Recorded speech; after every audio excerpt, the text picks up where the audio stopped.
இருக்கான். இப்போ வந்து ஜெயக்குமார் சொன்னார் பாருங்க, என்ன போஸ்ட்டு, லெக்சரரா? அதுக்காக கோர்ஸ் படிக்கிறதுக்காக இப்போ கேரளா போயிருக்கான். இதில் இன்னும் ஒரு தாழ்மையான கருத்து, பெருமையான விஷயம் என்னென்னா, இதே ஸ்கூலில் படிக்கும்போது என் பையனை இந்த போர்டில் உன் பேர் வர மாதிரி படிடா, நான் தான் படிக்கலன்னு சொன்னேன். படிச்சுருந்தானேங்கிற, நீ படிடான்னு எப்படி படிக்கிறதுன்னா, அப்போ இந்த ஆசிரியர்லாம் நான் சொன்னேன்னா நிறைய இடம்.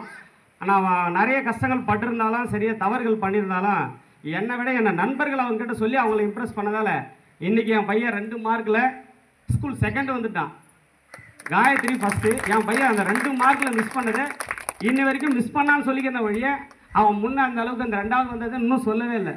அதுக்கெல்லாம் என் நண்பர்கள் தான் காரணம். ஆசிரியருக்கு முதலாக இருந்தாலும் உங்கள் அப்பந்தான் படிக்கலை, நீயாவது படிடா, அதை அன்பாக சொல்லி நல்லா இம்ப்ரெஸ் பண்ணியிருக்காங்க. இதே ஸ்கூலில் என் பையனை அடிச்சிருக்கேன் நான். அப்படி இதையெல்லாம் என் குடும்பத்து சார்பாக இன்னொரு மகள், 3வது என்னுடைய மகள் ஜெயசங்கரி, அவங்களும் இந்த ஸ்கூல் தான் படித்தாங்க. நான், எங்கள் மனைவி, என் 3 பிள்ளைங்க, என் மருமக பிள்ளை எல்லாமே இதே ஸ்கூலில் படிச்சுன்னு பெருமையாக சொல்லிக்கிறதுல எல்லா சபையிலும் சொல்லியிருக்கேன். இதுதான் என்னுடைய குடும்பத்தின் விவரம். நான் வந்து திருக்குறள் தெரியாமல் ஐயாவை பற்றி சொல்லிக்கிறேன். தலைமை ஆசிரியரை பற்றி நான் நிறைய சொல்லலாம். அப்புறம் 2 விஷயம் சொல்லிடுறேன்.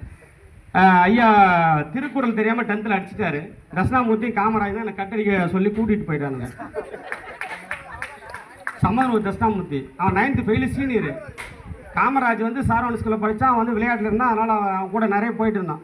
அடிக்கிறாங்களேன்னு சொல்லிட்டு பயந்து தான் போயிட்டேன். திருக்குறள் தெரியல, 10 திருக்குறள் மனப்பாடம் தெரியாமல் அவர் கூட ஓடி போயிட்டேன். 55 மார்க் தான் 10th. அதுக்கப்புறம் வந்து தலைமை ஆசிரியர் சுப்பிரமணிய அவர் வந்து நைட்டில் இந்த ரைடு விடுவாங்க தெரியுமா, அடிப்பட்டும் ஊங்கட்டும், அடிப்படாத கம்முனா இருக்கீங்க.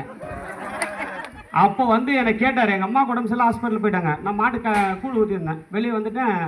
சார் வந்துட்டாரோன்னா நடத்தாத பாடத்தை எடுத்து படிச்சுன்னு வந்துட்டேன். அந்த பைத்தியமானது காரணமே இவர் தான்.